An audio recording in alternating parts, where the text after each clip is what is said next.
Okay, good morning, you guys. Emily Schoenrock here. It's Thursday morning.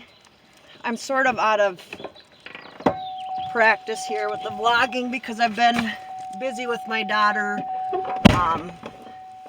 If you guys saw the last vlog, she's been in the hospital. So, busy with my daughter.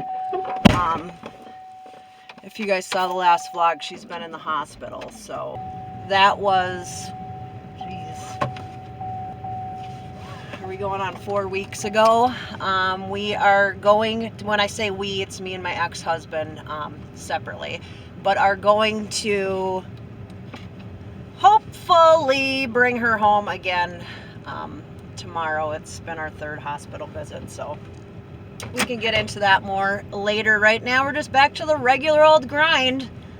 And actually this is how long it's been since I vlogged last. The snow has now turned into, oops, I'm gonna back into my garbage cans, piles of dog crap that I'm going to clean up this weekend, so that should be fun. And I probably won't take you guys along for that journey unless you guys really want to see me clean up dog crap.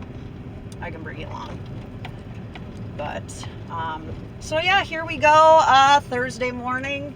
Tomorrow we're going to get Lily out. I'll bring you guys along for the ride. I can kind of give you an update on what's going on. I know a lot of people have been asking and are concerned. We appreciate the prayer. To anyone who has been trying to text me or call or left voicemails, I'll be honest, like, I haven't been checking any of that stuff or getting back to people. So sorry if I offend anybody, but I don't mean any harm by it at all. I just am really busy with other things. Lily's my priority right now. So I've been in and out of work.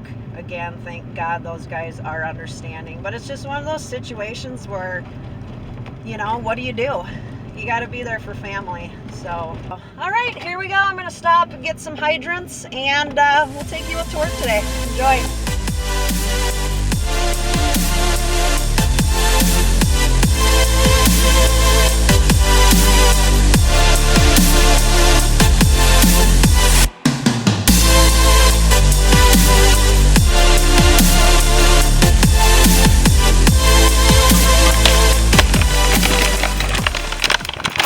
Oh no! No! Oh. Okay, well, it says to shake it on the can, so I think that classifies as shaking the can.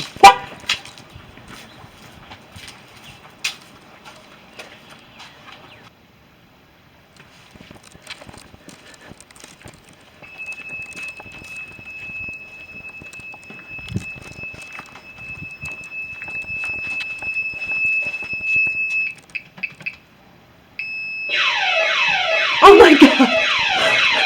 I just set the alarm off! And you did I do the wrong code? Oh my god! Is it going to be done now, or are the cops going to come? I don't think they should come. I think they usually call us for... Okay, well, and then I pushed this by accident, and then I was like, frick! I don't know why it's like not going back to... Because the cops are going to come probably now. Oh my god. Oh, now it went. Now it went. They'll just call us probably. Be like, Okay, that was like officially the first time I did it myself, so that went well. And also the cops will probably show them. No, just kidding. I did, the alarm was going off. It was like, You don't figure it out? I punched in the wrong code, and then I like freaked out and couldn't figure it out. And Can't clock you in? did I not? Oh my god. The alarm threw me off, dude. Now I don't know what to do.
Friday morning. It's about 8 o'clock. I've been on the road for 2 hours now.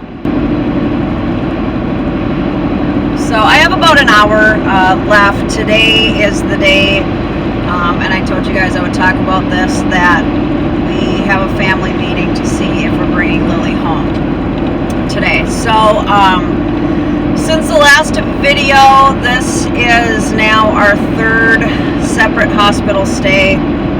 We've had to go back a couple times. It's really rough. What a lot of people don't understand is the shortage in any mental health facility in the state of Minnesota. It's next to impossible to get your child into a hospital.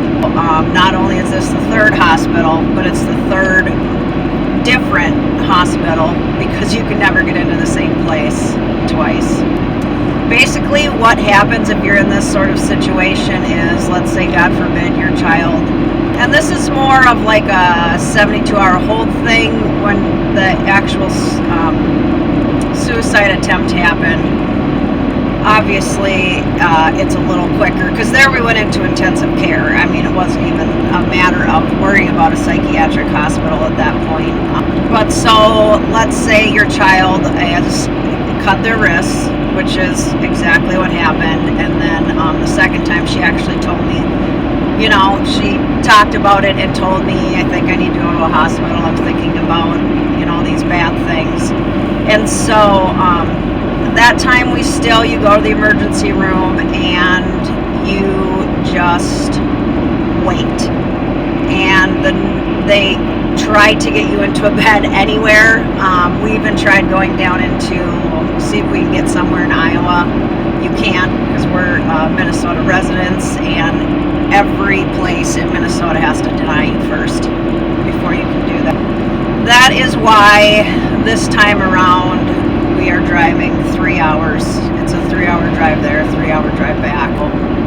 There's a few days where I worked until like Wednesday. I worked until 2, got off, drove 3 hours, came and visited Lily for an hour and a half, drove 3 hours back home. So I'm really exhausted. I wouldn't change it at all. I would drive 10 hours one way every single day to go and see her if I had to. So that's not an issue. It's really frustrating when you're so worried about your child and you take them in, and then like this time around, I think we sat in the emergency room for 15 hours before we could get in somewhere. And you know, people ask these ridiculous questions like, well, why don't you just go home and wait? Well, because you have to be admitted in order to be transferred into another hospital. You don't just call up and like, hey, we need a room for this date, for this child, for this and that. You know, it is not that easy. So it's really, really hard. And the first 2 places we went to as well, the aftercare plan was basically, here's an 800 number if you are feeling like you want to hurt yourself, or here's a toll-free number to text. That was the aftercare plan. This time around, it seems like there's a little bit more of an aftercare. I'm really optimistic about it. You have to be optimistic about everything or nothing's going to change, and it's just going to remain a negative situation. So I'm really optimistic this time around. So like I said, I'm hoping we're taking her home today. I hope that was enough of an update. I don't know if you guys really need any more than that, because this is sort of about you know, it's intended to take you on my journey of life.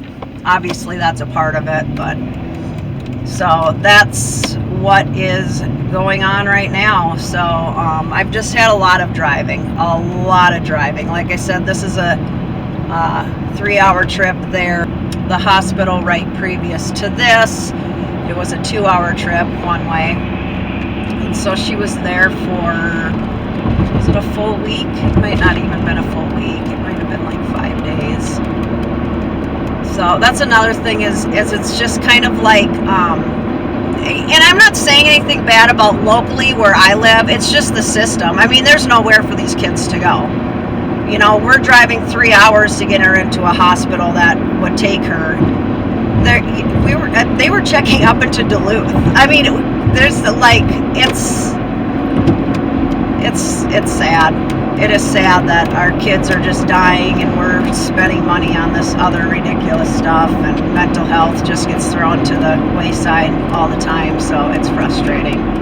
So anyways, like I said, I'm very optimistic about bringing her home this time. It's just one day at a time. You don't go to bed Tuesday with depression and then wake up Wednesday and all of a sudden you're just like, oh, you know what, I feel better now. It's just like a switch like that. I mean, when you're clinically depressed, it takes... You have to retrain your brain to think. So, and we are going on a route with a low dosage of medication just for right now too. Just hoping something clicks, or you know, the therapy is a huge part of it. So obviously that has to keep going. And yeah, I don't know.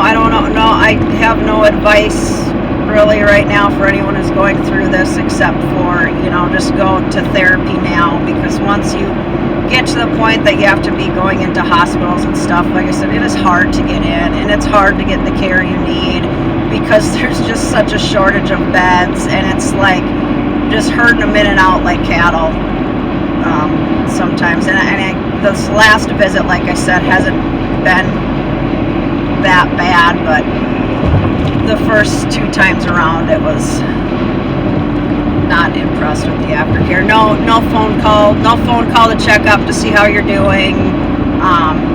Nothing. I don't know what protocol is on a mental health sort of thing like that, but I think if you had somebody in your hospital who had just tried a suicide attempt, you might want to have a follow-up phone call. Maybe not. I don't know. But anyways, I know when we get home, the dogs are going to go crazy to see Lily. We've all been missing her very much, and it will be nice to just get back to somewhat of a normal life, and, you know, working a full work week and getting a normal paycheck. And it's been a struggle, but like I said, it is what it is, and we all have our ups and downs, no doubt about that. So I'm not going to pack up and live here. Things will turn back around and get better before we know it. And hopefully before long, this will just be a learning experience for all of us. And I don't know. Like I said, I don't know why we go through what we go through, but there's always a reason for something. And there's always a reason for everything. So this experience with Lily will help her help some other kid somewhere, even if it's just one. It's obviously that's the reasoning for this. And she just needed help. She needed the extra help, and this will be good. It'll all end well. I have full confidence in that. So I'm going to sign off for this video, you guys. I know it was kind of short. I have a frog in my throat. Let me grab a drink of water here really quick. And hopefully, after this, we can just get back to the everyday shenanigans. With that, I am going to sign off. Prayers that we are taking Lily home today after the family meeting, and that we can just continue to heal, and that she just gets a little better every day. A little better every day. That's all we can ask for. And I'm sure that we'll have more downs before we get all the way back up. But she's got a good support system, and that's all you can ask for. So have a great day, you guys. Have a wonderful weekend. It is Friday today, and I cannot wait to have a day off and not have to drive. So we're gonna sign off here so I can stay safe, and we will catch you guys next time.